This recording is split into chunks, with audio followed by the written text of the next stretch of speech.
Hello there, this is Pooja Patel and today in this video I'm going to talk about a bar chart which is used for the purpose of managing time in different projects. So let's move ahead with today's topic, that is Gantt chart. So in this video I will be talking about what is Gantt chart, what is the importance of Gantt chart in project time management, how we can design this chart, and what are different terminologies that is being related to this chart.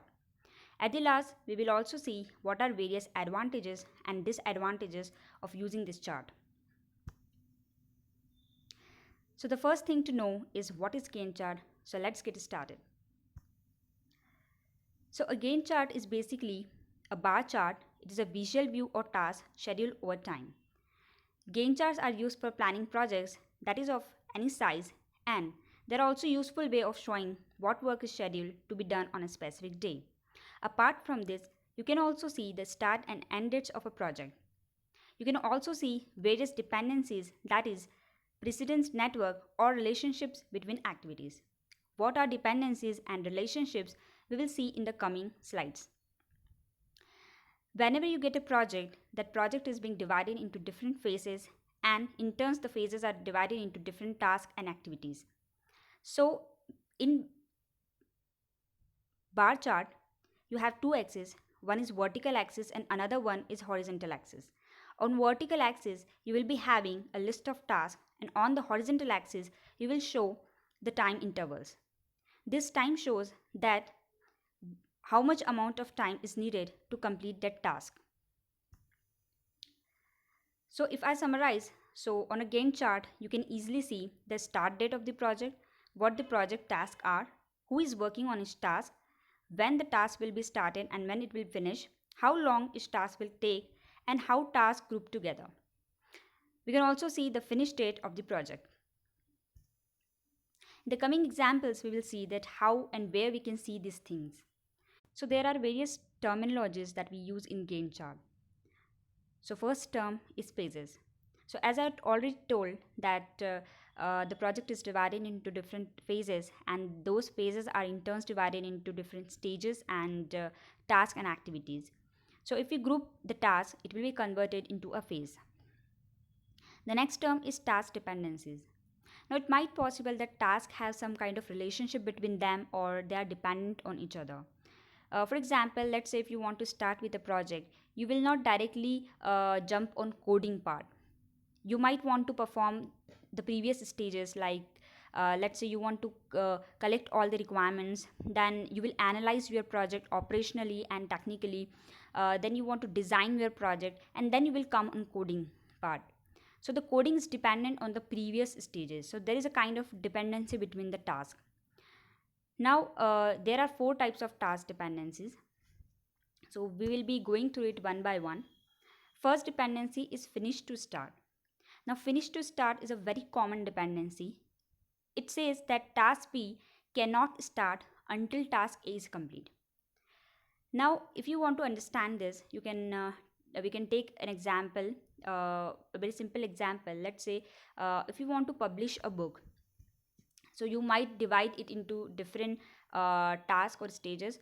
Let's say you will plan regarding that publication, then you will start writing, then you will edit it, and the fourth stage can be creating artworks, then you will go on printing, and then paper to printers.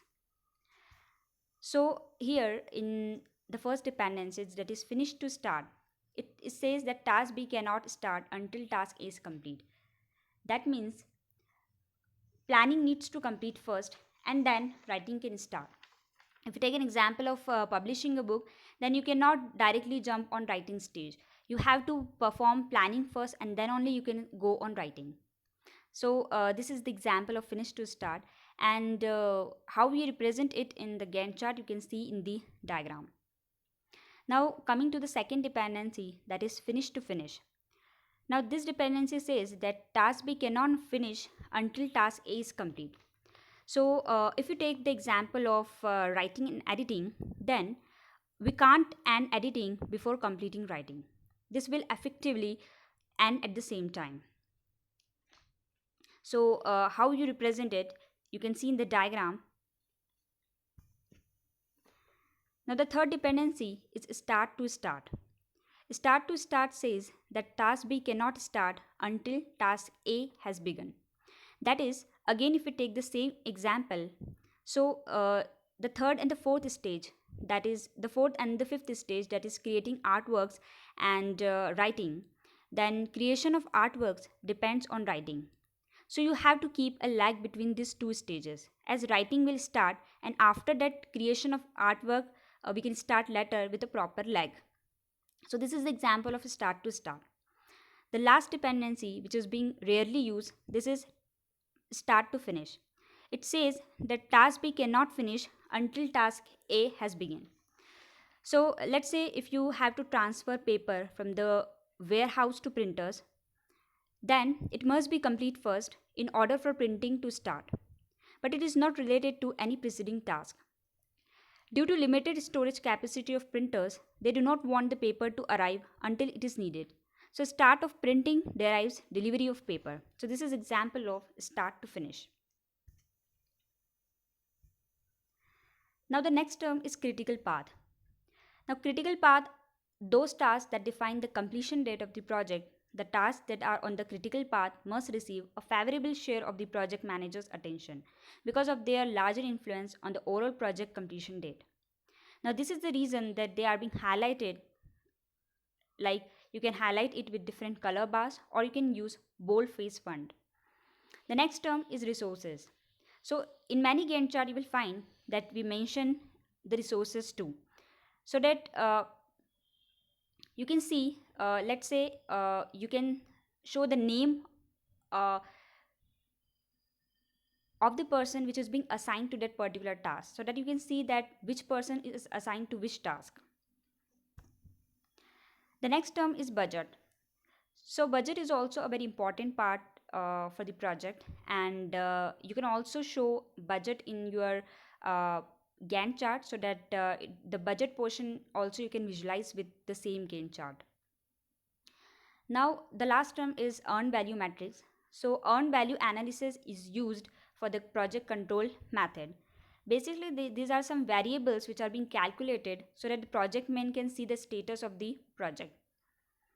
Now there are various variables. I'm not going into the depth of these variables, but there are few variables like SPI, which is known as Schedule Performance Index, which identifies the percentage that the project is ahead of or behind schedule. The second variable is VAC, that is variance at complete, which forecasts the final completion budget, could be displayed on the Gantt chart to provide a strong picture to the project manager. So these are the variables which are being calculated. Now coming to the point that what is the importance of Gantt chart in project management. So as we have seen that Gantt chart is basically used for planning and scheduling the projects. It also helps managers and project team to assess how long a project should take.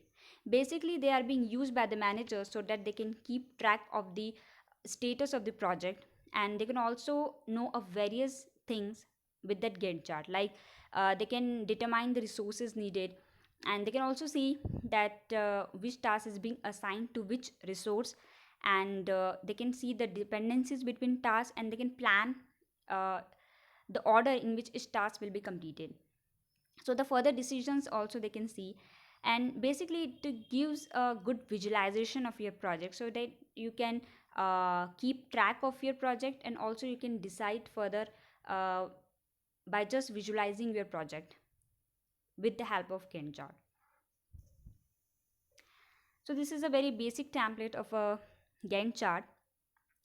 In this you can see that on the very left side you will find the list of activities. You can see that there is two tasks, that is task 1 and task 2, and they are further divided into various activities.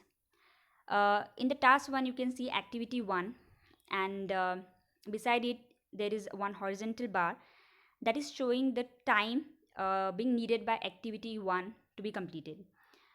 So activity 1 is going to be started on March 3rd and it will end on March 13th. And likewise the other activities are also shown by a graph. And the very right hand side you can see the name of the resources or the name of the people who are being assigned for that activity. So this is a basic template.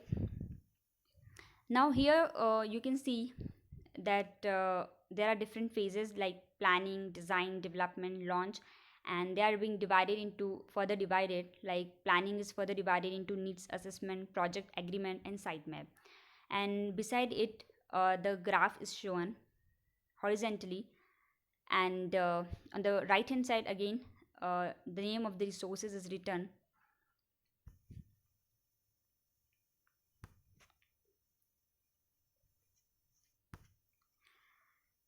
Now coming to the advantages of using a Gantt chart. So the first advantage is the project manager can see that what is going on in the project, or what is the status of the project. So that's why we are using Gantt chart. The second thing is you can improve communication and team cohesion. Yet communication is a very important part for the success of a project. So with the help of Gantt chart, you can also uh, improve the communication between the team, as we have different team of, of different domain in a project. So a proper communication is needed. The third is avoid resource overload.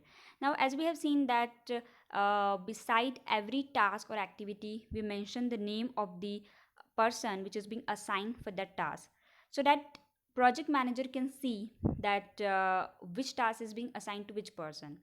So if he is planning to give other tasks to a person, he can see that a particular person is already assigned with different tasks, so he can manage overload or loading of work between different employees or different members.